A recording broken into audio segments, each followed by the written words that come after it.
충만한 사람이 인기인 나라가 있다? 지상 천국 남태평양의 작은 섬나라들.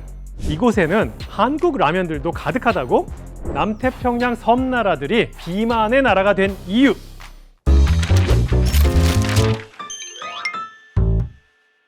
제가 미국에서부터 아프리카까지 여러 나라에서 일하면서 신기한 문화들도 많이 경험했는데요. 아름다움의 기준이 한국과는 좀 많이 다른 나라들이 있었습니다. 그 중에 하나가 바로 남태평양의 섬나라들인데요. 좀 변하고 있는 나라들도 있다고는 하지만요. 남태평양 섬나라들은 전통적인 미인이 풍만한 여성들이라고 할 수가 있습니다. 체격이 크고 건장하고 건강함을 선호하기도 하죠. 제가 2019년에는요 남태평양 섬나라의 통가에 가서 한참 지내던 적이 있었습니다. 그 나라의 가장 유명한 광고 모델 사진을 보여드리겠습니다. 바로 이분이 통가에서는 아름다운 여성으로 추앙받는 분입니다. 이런 썰도 있어요. 한국 사람들은요 너 좀 살 좀 빠졌다 이러면 좀 좋아하잖아요. 그런데 남태평양 사람들은요 오, 너 살 좀 쪘는데?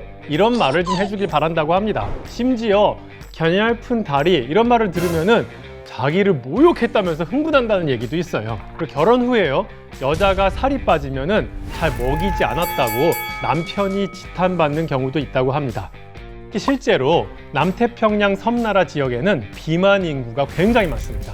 전 세계의 비만 순위만 봐도요 남녀 모두 상위권을 차지하는 나라 대부분이 아메리칸 사모아, 통가, 나우루 같은 남태평양의 작은 섬나라들입니다. 2022년 기준으로 남태평양 섬나라 성인 인구의 60% 이상이 비만이라는 분석이 있습니다. 우리나라가 2022년 기준으로 성인 비만율이 32.5%거든요. 그 2배가 넘는 수치입니다.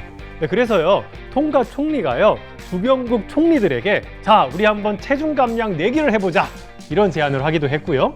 사모아 항공은요 전 세계 최초로 살찐 승객들한테 추가 항공료를 받기로 했습니다. 참고로요 2017년도에 도입된 추가 비용은요 단거리는 1km당 1달러, 좀 장거리는요 평균적으로 4.3달러 정도였습니다. 이게 진짜 좀 부담이 되니까요 비행기표를 산 후에 진짜 다이어트를 시작하고 몸무게를 감량해서 오는 사람들이 있었다고 합니다. 그런데 도대체 왜 남태평양의 작은 섬나라들은 비만의 제국이 됐을까요? 첫 번째로 서구의 식생활 문화가 유입된 것이 가장 큰 이유를 차지했다고 볼 수 있습니다.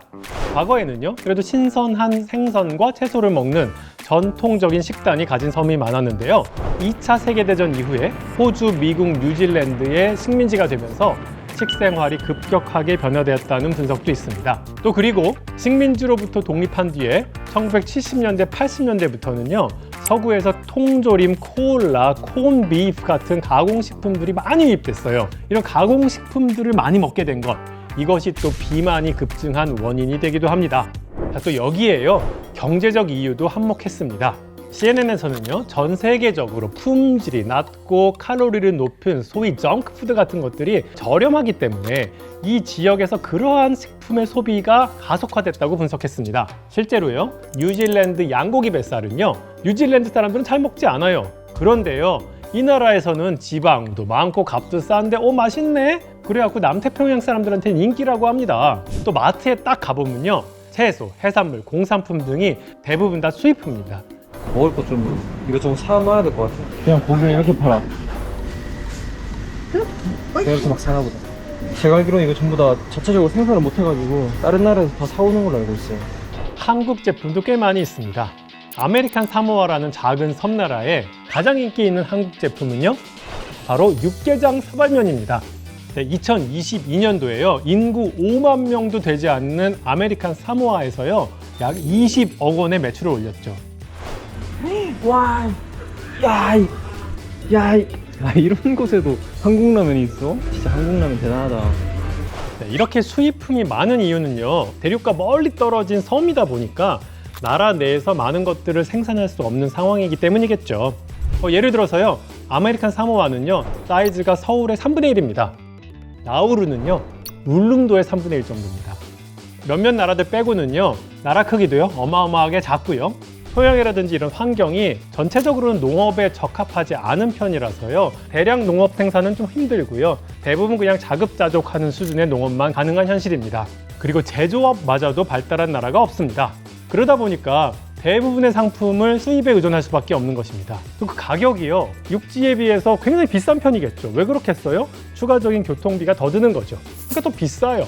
그 중에서도 싼 수입 식품을 찾다 보니까 비만을 불러왔을 수도 있는 거죠. 근데 이게 그냥 공산품 이런 옷만 그렇겠어요? 가장 중요한 게 사실은 에너지 자원이에요. 이 석유로 사실은 화력 발전을 하는데 이게 다 배를 타고 건너와야 되니까 이 나라의 에너지 단가는 다른 나라보다 훨씬 더 비쌉니다. 그래서 제가 홍가에 가 있었던 이유가 뭐냐 하면요, 이 나라의 에너지 자원을 바꾸자.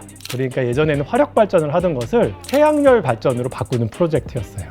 수입품이 다 비싼데 에너지도 수입입니다. 그래서 공산품, 에너지, 그 모든 것들이 다 수입인 나라들은 어쨌든 간에 육지에서부터 멀리 떨어져 있으면 떨어질수록 불리하다, 이런 겁니다. 또 비만의 나라가 된 이유, 사실 유전적인 이유가 존재합니다.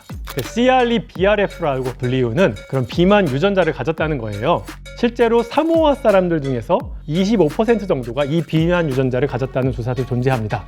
이게 어떤 유전자냐 하면요, 비만이 될 확률이 무려 30-40% 이상 증가되는데요, 이게 굶거나 스트레스 받고 막 힘들어도요 몸무게가 줄지 않는 유전자라고 합니다. 이 유전자를 가진 사람들은 사실은 옛날에는 유리했어요. 과거에 세상을 정복하기도 했습니다. 역사상 가장 위대한 해양 민족으로 불리우는 인종이 현재 사모아 통가 등에 존재하는 폴리네시아인입니다. 폴리네시아 사람들은요, 3,500년 전에는 뉴질랜드, 하와이, 피지 등 수많은 섬들을 정복했습니다. 근데 그 비결이 바로요, 긴 항해와 새로운 섬으로 정착하는 과정을 견뎌내게 해줄 수 있는 그 비만 유전자 덕분이었다는 것이에요. 그 시절에는 최강의 민족으로 만들어졌던 그 유전자가 지금은 필요 없어지면서 비만이 발생했다는 것입니다. 그런데 문제는요, 이런 비만이 섬나라의 경제에도 치명적 영향을 미친다는 것입니다. 우선 비만은요, 사람들을 많이 죽게 만들었습니다. 이 지역에서요, 과체중과 비만 관련된 사망이 사망의 주요 원인으로 꼽힙니다.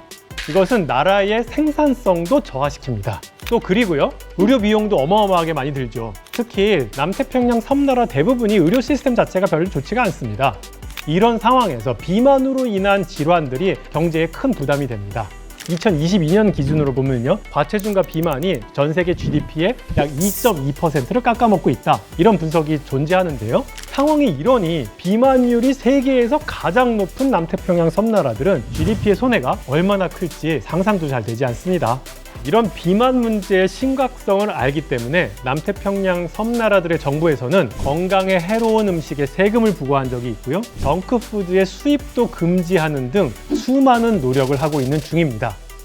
남태평양 섬나라들이 풀어야 할 숙제가 비만만 있는 것은 아닙니다. 나라마다 좀 다를 수 있겠지만 이 나라의 주요 수입원은요, 관광, 어획 허가 수수료, 또 해외 송금, 그러니까 외국인 노동자로 일한 사람들의 송금 정도입니다. 사실 남태평양 사람들은요, 어느 나라에 많이 가서 이민을 가냐 하면요, 호주랑 뉴질랜드에 많이 갑니다.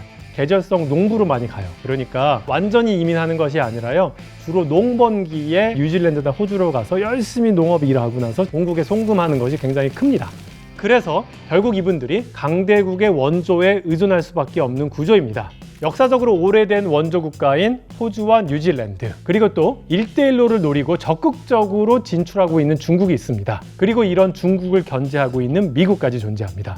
국제사회에서요, 남태평양 섬나라들이 하나하나 한 나라가 다 동등한 투표권을 행사합니다. 주요 해상 수송로에 위치하고 있죠. 또 풍부한 해양 수산 자원을 가진 중요한 지역이기 때문에 패권 쟁탈전이 날이 갈수록 뜨거워지고 있습니다. 이런 나라들 사이에서 어떤 나라를 선택하느냐에 따라서 나라의 미래가 상당히 달라지는 상황이죠. 자, 남태평양 섬나라들은 과연 어떤 선택을 하고 어떻게 발전하게 될까요? 오늘 저의 가이드는 여기까지입니다. 여러분 어떠셨나요?